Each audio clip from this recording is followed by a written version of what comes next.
Nama saya Alia Fahmi, jurusan HKI, unit 1 semester 5.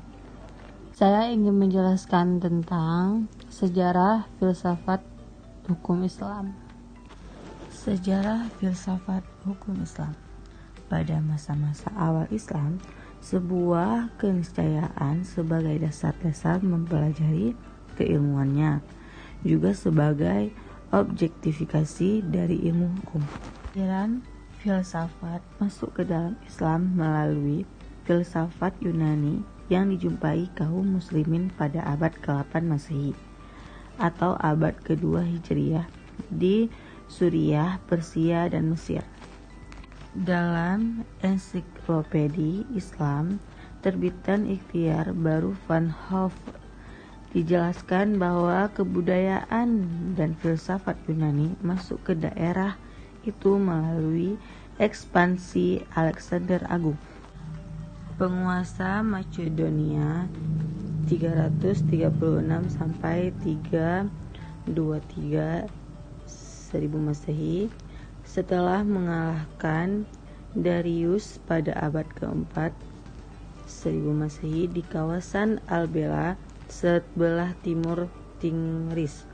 Alexander Agung datang dengan tidak menghancurkan peradaban dan kebudayaan Persia.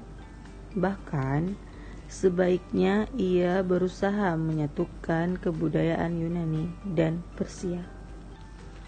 Hal ini telah memunculkan pusat-pusat kebudayaan Yunani di wilayah timur, seperti Alexandria di Mesir, Antioquia di Suriah, Judiciapura di Mesopotamia, dan Petra di Persia.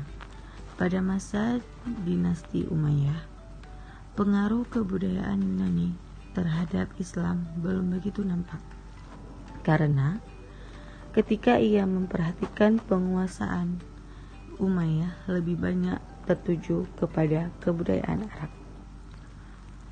Pengaruh kebudayaan Yunani baru nampak pada masa dinasti Abbasiyah karena orang-orang Persia pada masa itu memiliki peranan penting dalam struktur pemerintahan pusat.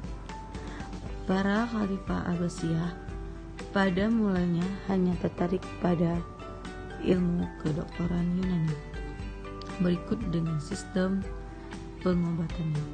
Tetapi kemudian mereka juga tertarik pada filsafat dan ilmu pengetahuan lainnya.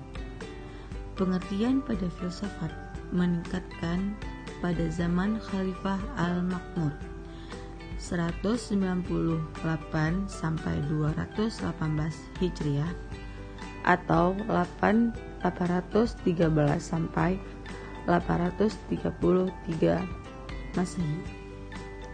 Kelahiran ilmu filsafat Islam tidak terlepas daripadanya usaha penerjemahan naskah-naskah ilmu filsafat dan berbagai cabang ilmu pengetahuan ke dalam bahasa Arab yang telah dilakukan sejak masa klasik Islam.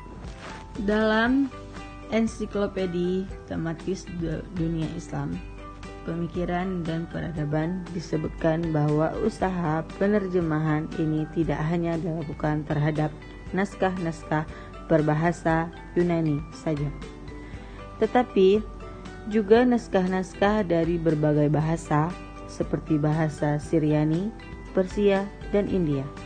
Dengan filsafat Islam hidup dan memainkan peran signifikan dalam kehidupan intelektual dunia Islam.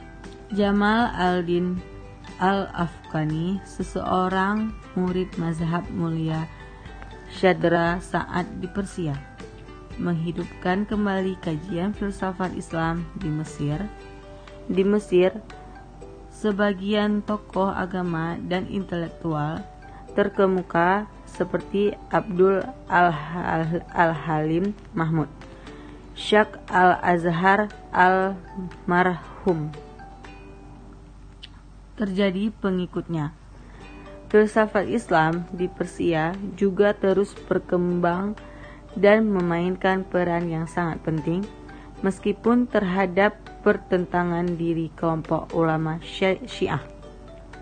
Tetapi patut dicatat pada Ayatullah Khomeini juga mempelajari dan mengajarkan al-hikmah, filsafat Islam, selama berpuluh-puluh tahun di Qum sebelum memasuki area politik, dan juga Muqtada Mutahhari, pemimpin pertama Dewan Revolusi Islam setelah Revolusi Iran 1979, adalah seseorang filosof termuka, dan demikian pula di Irak Muhammad Baqir al-Shab, pemimpin politik dan agama yang terkenal, adalah juga pakar filsafat Islam.